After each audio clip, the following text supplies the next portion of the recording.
जय हिंद, जय भारत। आप देख रहे हैं जय भारत मीडिया, जहां हम बनते हैं जनता की आवाज़। Ayushman medical institute of electropathy and hospital की तरफ से पहली बार दीक्षांत समारोह आयोजित किया गया, जिसके मुख्य अतिथि गुरुग्राम के विधायक सुधीर सिंगला, मुख्य वक्ता डॉक्टर आकाश अवस्थी, प्रमुख डिप्टी सचिव NEHM ऑफ इंडिया नई दिल्ली एवं पूर्व जिला न्यायाधीश MC मेहरा जी की गरिमामयी उपस्थिति में इस कार्यक्रम का प्रारंभ हुआ, जिसकी अध्यक्षता आचार्य पुरोहित संघ के अध्यक्ष एवं माता शीतला देवी श्राइन बोर्ड के पूर्व सदस्य कथावाचक पंडित अमरचंद भारद्वाज ने की।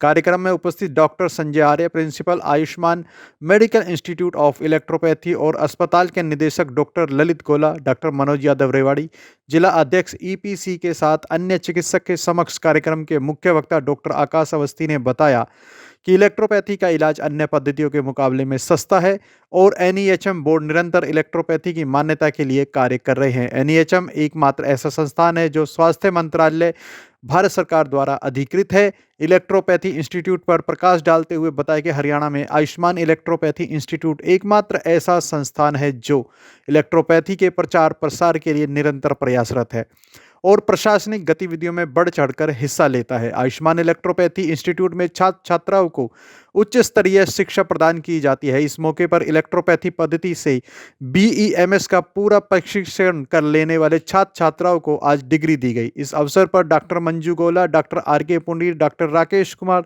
Doctor Ramesh Verma, doctor Sameem, doctor Nitin, doctor Aslam तथा कार्यक्रम का मंच संचालन किया अधिवक्ता रोहित मदान, जो कि सर्वश्रेष्ठ युवा पुरस्कार विजेता सहित सैकड़ों की संख्या में चिकित्सक व उनके अभिभावक इस कार्यक्रम में उपस्थित रहे। देखिए यह खास खबर हमारी। धन्यवाद। जय MC मेहरा है।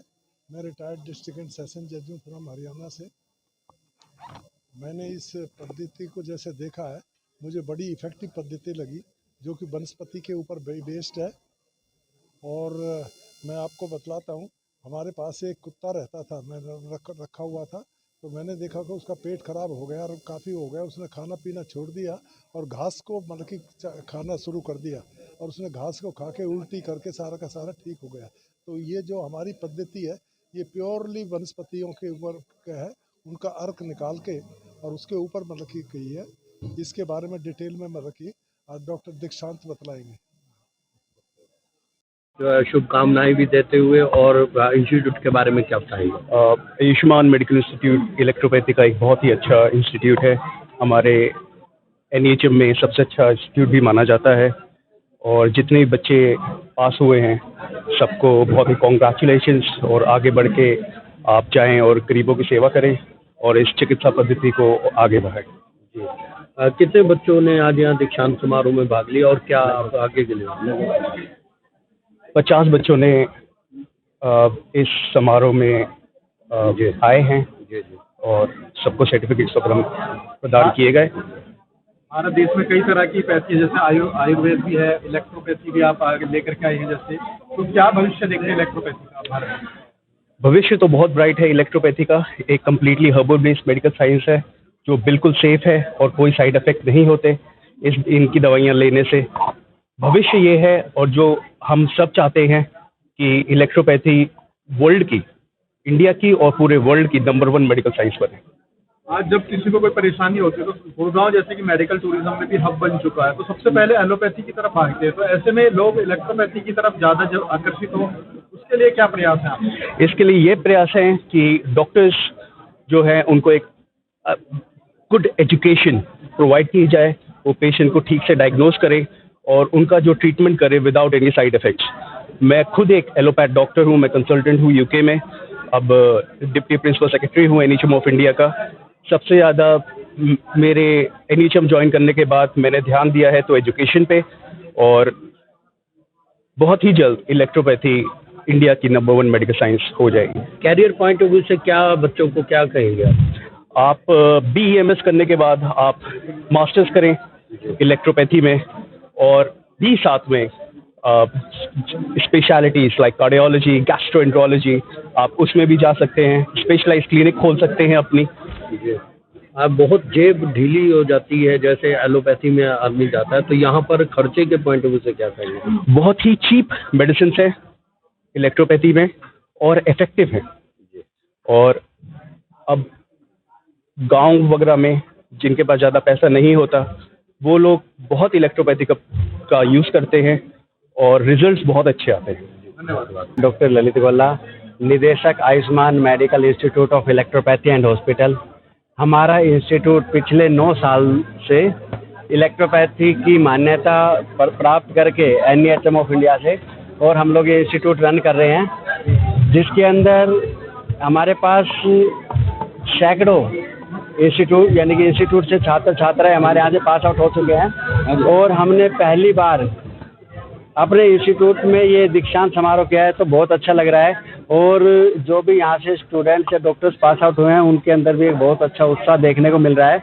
और मैं इस इंस्टीट्यूट का निदेशक होने के नाते मैं प्रयास करूँगा कि हर साल हम लोग इस प्रकार के दीक्षांत समारोह करते रहें, ताकि लोगों को इलेक्ट्रोपैथी के बारे में ज़्यादा से ज़्यादा पता लगे और एक आम जनता की मैसेज आए कि इलेक्ट्रोपैथी के कोर्स करने के बाद भी बच्चों का इस तरीके से कार्यक्रम होता है, दीक्षांत समारोह मनाया जाता है।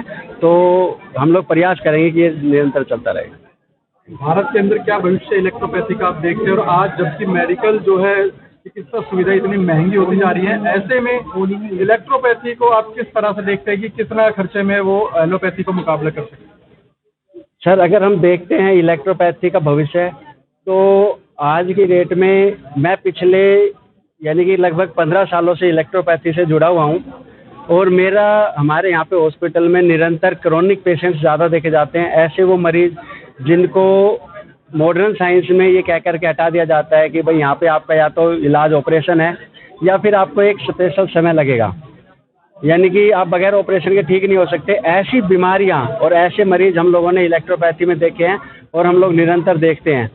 तो एक बहुत अच्छा इसके अंदर फ्यूचर है, और जिसके अंदर ये कोर्स करके, जिसका जो कोर्स अपना BEMS, ये कोर्स करके हम किसी भी डिजीज़ में, जैसे हम देखते हैं कि एलोपैथिक में स्पेशलिस्ट बनने के लिए हमारे को क्या है कि अदर से कोई मास्टर डिग्री करनी पड़ती है और एक हम स्पेशलिस्ट बनते हैं, लेकिन इलेक्ट्रोपैथी ही अपने आप में एक स्पेशलाइजेशन है। क्योंकि आज हम देखते हैं तो जो भी ज़्यादातर चिकित्सक है वो एलोपैथिक में प्रैक्टिस करते हैं, तो इलेक्ट्रोपैथी डॉक्टर बनना ही अपने आप एक स्पेशलाइजेशन है, और हम इसमें किसी भी डिजीज़ को पकड़ करके एक डिजीज़ पे भी काम कर सकते हैं। बहुत अच्छे रिजल्ट हमारे को मिलते हैं। एलोपैथी जैसे कि सभी बीमारी पे इलाज करने का दावा करती है, इलेक्ट्रोपैथी का दावा कहाँ तक है, कितने इलाज करते हैं? सर, इलेक्ट्रोपैथी में हम अगर बात करते हैं तो हमने हर प्रकार के पेशेंट्स देखे हैं, और विशेष तौर पर वे बीमारियां जिनका ऑपरेशन इलाज है, जैसे हम बात करते हैं किडनी स्टोन की, हम बात करते हैं गॉल ब्लैडर स्टोन की, या हम अगर महिलाओं में देखते हैं तो बच्चेदानी में रसोली होती है, ओवेरी में सिस्ट होती है, और शरीर में कहीं भी गांठ होती है, तो वहाँ पे इलाज जो होता है वो ऑपरेशन होता है। लेकिन हमारे पास ऐसा हजारों पेशेंटों का डाटा है जो कि ये दर्शाता है कि बगैर ऑपरेशन के भी ये सभी बीमारियां ठीक हो सकती है इलेक्ट्रोपैथी दवाइयों से। धन्यवाद सर। एलोपैथी है, उसकी डिग्री आपको मिली है, क्या कुछ देखते हैं आप? आज लोग जब बीमार होते हैं तो सबसे पहले जल्दी इलाज के लिए और एलोपैथी की तरफ भागते हैं, तो ऐसे में आप क्या समझते हैं, क्या भविष्य हो सकता है? इलेक्ट्रोपैथी एक नई चिकित्सा पद्धति है, और इसके अंदर ये सबसे इम्पोर्टेंट बात है कि ये पूर्ण रूप से वनस्पति पर आधारित है।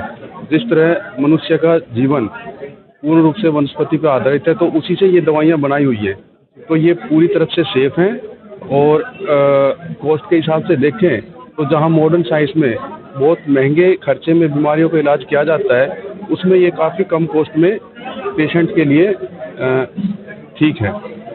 अगर दोनों का देखा जाए, मान लीजिए कि हम एलोपैथी में जाते हैं तो किसी बीमारी का इलाज 1 लाख रुपए में हुआ, वहीं अगर हम इलेक्ट्रोपैथी में आते हैं तो कितने तक में इलाज हो जाता है और कितना टाइम लगता है? इसमें सर एक तो बेसिकली जो आप पूछ रहे हो, एक डायग्नोस की ज़रूरत होती है, जिसमें आप पूछ रहे हो कि 1 लाख तक का इलाज कौन सी बीमारी के लिए आप पूछ रहे हो। मान के चलिए कई बीमारियां होती है जिसमें कि 1 लाख रुपए तक का, अगर किडनी की भी हम बात करें, किडनी स्टोन हो जाता है तो उसमें कई बार डॉक्टर ऑपरेशन करते हैं तो 1 लाख रुपए तक का खर्चा आ जाता है बड़े हॉस्पिटल के अंदर। तो ऐसे में इलेक्ट्रोपैथी की तरफ अगर मूव करेंगे तो कितना खर्चा, क्योंकि आम लोगों की पहुंच में आए, वो क्या है? ये आम लोगों की बिल्कुल पहुंच में है, और इलेक्ट्रोपैथी में जहां आप किडनी स्टोन में जहां एक ऑपरेशन का प्रोसीजर का काम होता है, या इसके अलावा जो नेफ्राइटिस के पेशेंट होते हैं किडनी सूजन के, उनमें मोस्टली जो मॉडर्न साइंस है आपके अनुसार वो लाख तक का खर्चा चला जाता है। लेकिन अगर इलेक्ट्रोपैथी की बात करें तो ये इससे कम से कम ये लगा लो 8 से 10 गुना कम, यानी 10-12 हज़ार के नियर अबाउट वो पेशेंट ठीक हो सकता है। बहुत बहुत शुभकामनाएं आपको आपके उज्जवल भविष्य के लिए। धन्यवाद। आपको मिले वो बताइए। मैं डॉक्टर प्रीति।